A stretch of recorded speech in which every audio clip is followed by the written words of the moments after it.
welcome to my channel. My name is Miko and I'm an Australian artist and this is my first ever YouTube video. Yay!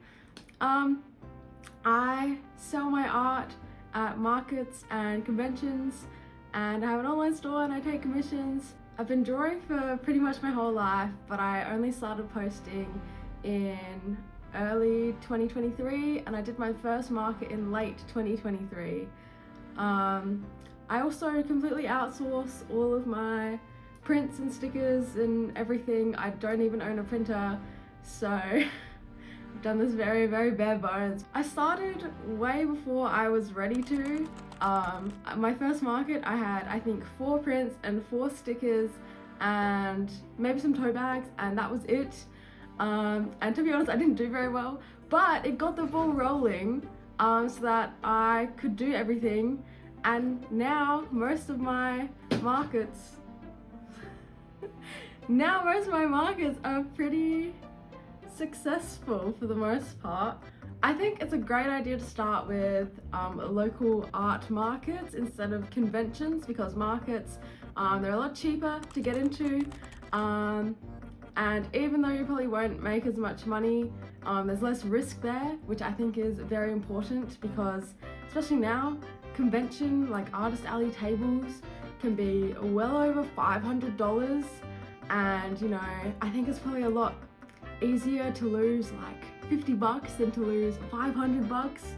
So I would highly recommend looking for local markets in your area and starting with those, and then once you're more established and you have a little bit more stuff, then you can start doing conventions. Even though I didn't really follow this to the T, my first convention was Adelaide Oz Comic Con, and I think I broke even, or like I made back table cost plus $50 whole, which was great because really my only goal when I started was to make back the cost, which is exactly what I did. So I was very proud of myself for that. And then once you've gotten all your stock, you can launch an Etsy store, which is what I've done. And my Etsy store, I'll be honest, it's not the most successful, but it's there, and that's what matters. It's better to have it up than to not have it up, I think.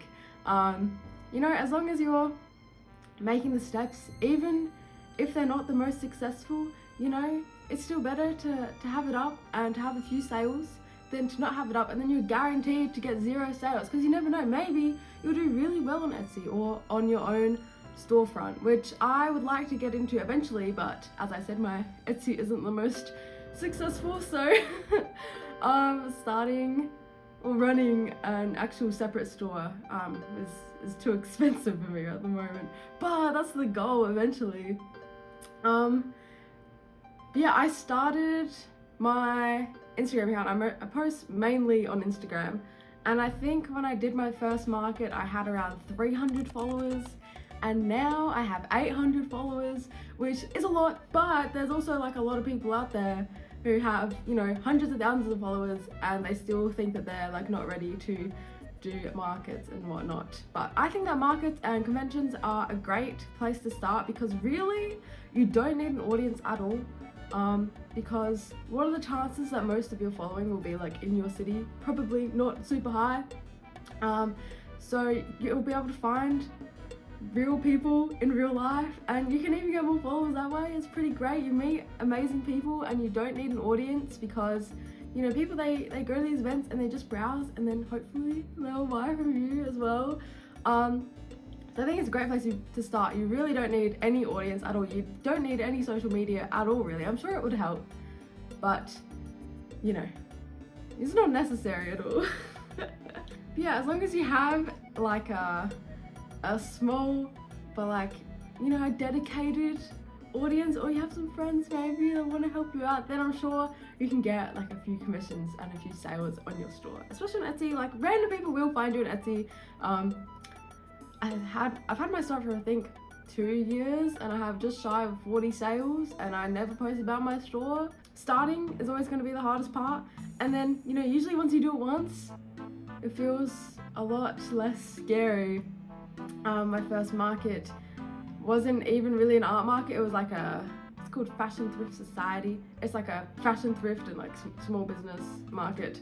I'd probably recommend not doing a market like that. I really stick to sort of like ideally art focused markets if you can, but like general markets might be okay as well. You probably will get quite a few people asking you if you've drawn this, and then you'll be like, yes, I have drawn this, and then you kind of have the same conversation like a billion times over, but you know, it's fine. Eventually you get sick of that, and then you can just do like conventions once you have enough stuff anyway, where people generally know, you know, in the artist alley that you are the artist, or that someone at your table is the artist, and that is hopefully all hand drawn and not AI generated, because there's been a lot of that too, but usually most conventions are pretty good at weeding that stuff out. So most people are pretty nice and pretty good. I put up some clips of my markets and everything. They'll be on the screen hopefully right now. Hi, this is just editing me. I just wanted to bring up another point because it's been coming up a little bit in my circles, and I think it's important to talk about, because when you're first starting out, or even when you're kind of established, you'll see these videos or posts about how people have become, you know, really successful full-time artists in, you know, X amount of time, a year, 6 months, whatever. And I think it's important to not compare yourself to these people, because not always, but almost always, they have special circumstances which allow them to pour everything they have into their business for, you know, a year, 2 years, whatever. Usually they are able to live with their parents and not pay rent, or their partner takes care of everything, or maybe even they worked really hard for a few years and saved up enough to, you know, quit their job and pour everything into their art, which is great for them, but obviously that's not realistic for everyone. And I just think it's important to try and avoid comparing yourself to these people, because you may not be able to become a, you know, full-time successful artist in a year. It often takes much longer than that, and online you never really see, you know, people's failures or people's mistakes. You just see the best parts for the most part, and I just think it's important to remember that and to not compare yourself, because otherwise you will just be miserable, always thinking that you are behind. And I think instead you should focus on what you have achieved and what skills you have learnt and what you have done. And everyone has their own, you know, path in life, and everyone goes at their own pace. And yeah, I just think it's important to not compare yourself, because it's so easy when we're all so online, and especially with things like art, it is just way too easy to compare yourself to other people.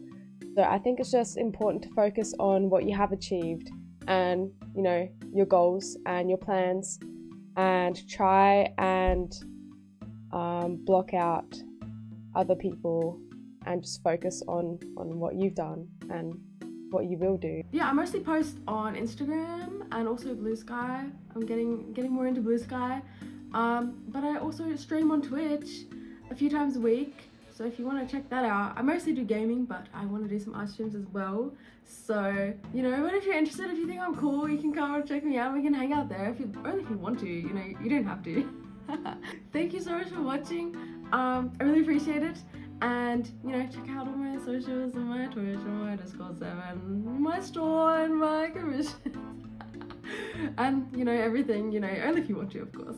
And yeah, I'll see you guys in the next video.